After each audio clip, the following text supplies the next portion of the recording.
Hello friend. मैं उम्मीद करूंगा कि आप सब लोग ठीक से होंगे।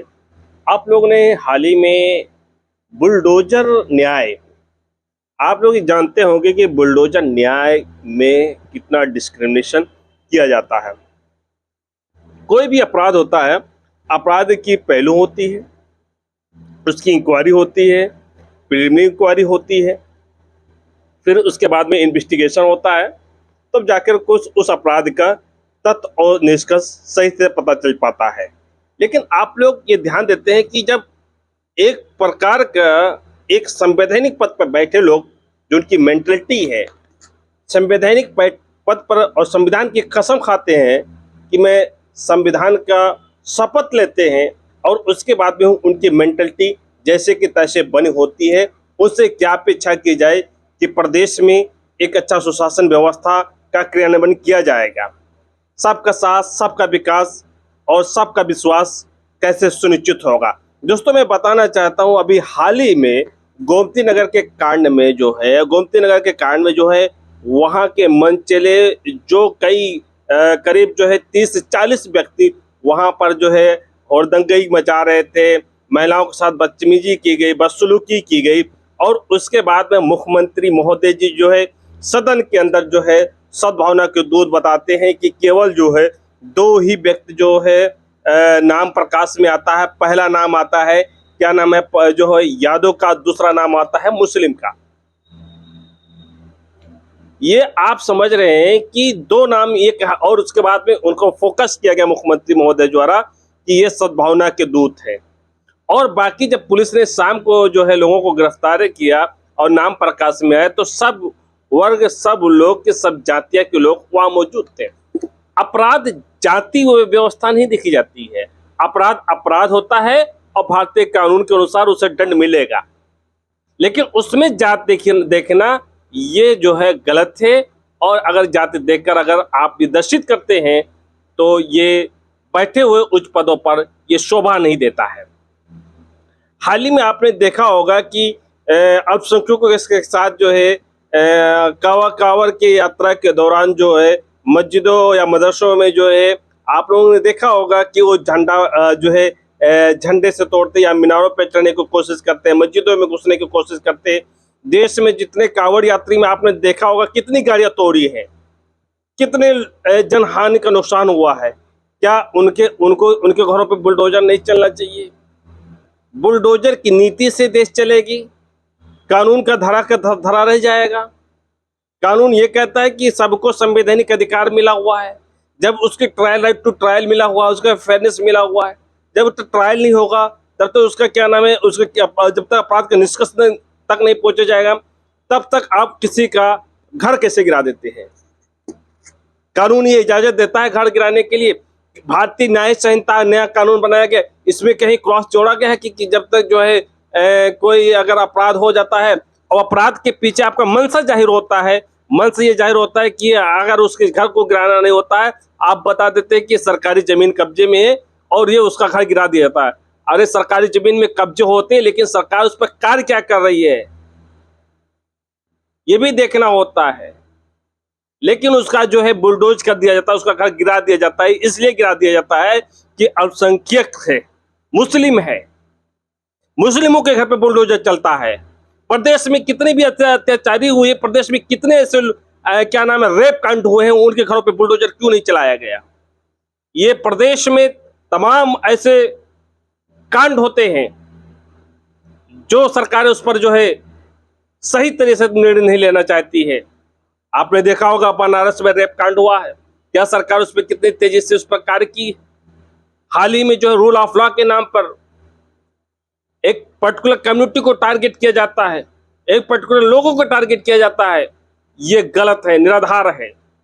मैं माननीय कानून के रखवाले और मूल अधिकार की रक्षा करने वाले सर्वोच्च न्यायालय, शीर्ष न्यायालय से आग्रह करता हूं कि अगर कानून के साथ भेदभाव होगा, जाति की नस्ल के साथ भेदभाव होगा, तो संविधान के मंशा के विपरीत है।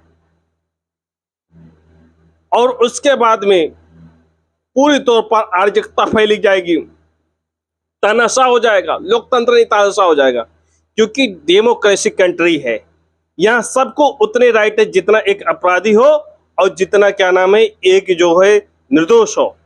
हमारा जूरिस्प्रूडेंस ये कहता है, हमारा जूरिस्प्रूडेंस क्या कहता है कि 100 अपराधी बच जाए लेकिन एक निर्दोष को सजा ना हो पाए, ये जूरिस्प्रूडेंस है। यहां होता क्या है कि पहले ही सजा दे दिया जाता है, पहले उसको घर को बुलडोज कर दिया जाता है। ये निराधार है, असत्य है। ऐसा फैसला लिया जाना यह असत्य है। मैं चाहता हूं कि रूल ऑफ लॉ का मतलब क्या होता है, रूल ऑफ कंडक्ट का मतलब क्या होता है, रूल ऑफ डिस्क्रिमिनेशन का क्या मतलब होता है, रूल ऑफ सुप्रीमेसी क्या होता है। आपको पद मिला है, उस पद का दुरुपयोग नहीं करना चाहिए। आप देखिए, चाहे अयोध्या कांड हो या कहीं का कांड हो, उसे कानून अपने अनुसार अपनी टेक्निकल प्रोसेस से जो भारतीय नागरिक सुरक्षा संहिता बना है उसके टेक्निकल प्रोसेस के तहत आप इन्वेस्टिगेशन कराइए, तेजी कराइए, नई एजेंसी अपॉइंट कर दीजिए। पता चले जनता को भय और आतंकित करने से अपराध कभी कम नहीं होता है, अपराध बढ़ता है। इसलिए भारत के में एक ये भी सिद्धांत दिया है कि दंड के बजाय सुधारवादी का सिद्धांत अपनाया जाता है कि दंड ना देने के बजाय सुधारवादी हो। इसीलिए जेलों में रखा जाता है। जेलों में जो कड़ी यातना क्यों नहीं दी जाती है, जेलों में उन्हें रखा जाता है इसलिए रखा जाता है कि यहां सुधार हो, अपराध सुधरने का टाइम दिया जाता है। यह सुधारात्मक है। हमारा जो है डिटरेंट थ्योरी नहीं है, बदले की भावना नहीं है। अगर हम देखें जो है दंड की जो पेनल्टी है वो हम प्रतिशोधात्मक तरीके से हम नहीं है। मैं तो एक सुधारात्मक कानून इसीलिए कहा जाता है कि दंड के जगह पर न्याय संहिता लाया गया है। दंड के बजाय न्याय संहिता लाया गया है कि ताकि न्याय मिले, लोगों को न्याय के अनुसार क्रियान्वयन हो। किसी का घर बुलडोज करने से पहले भली बात इस चीज को समझना चाहिए कि आज सत्ता है, कल सत्ता नहीं रहेगी। कानून है, कानून हमेशा जिंदा रहेगा। न्यायपालिका की जिम्मेदारी बनती है कि कानून को जिंदा बनाए रखे, मेंटेन रखे। लेकिन ये कहते हैं हर सत्ता से अल्पसंख्यकों के खिलाफ भेदभाव है। मैं ये जानता हूं, पूरी तरह से देख रहा हूं कि एक किसानों को कुचल दिया गया,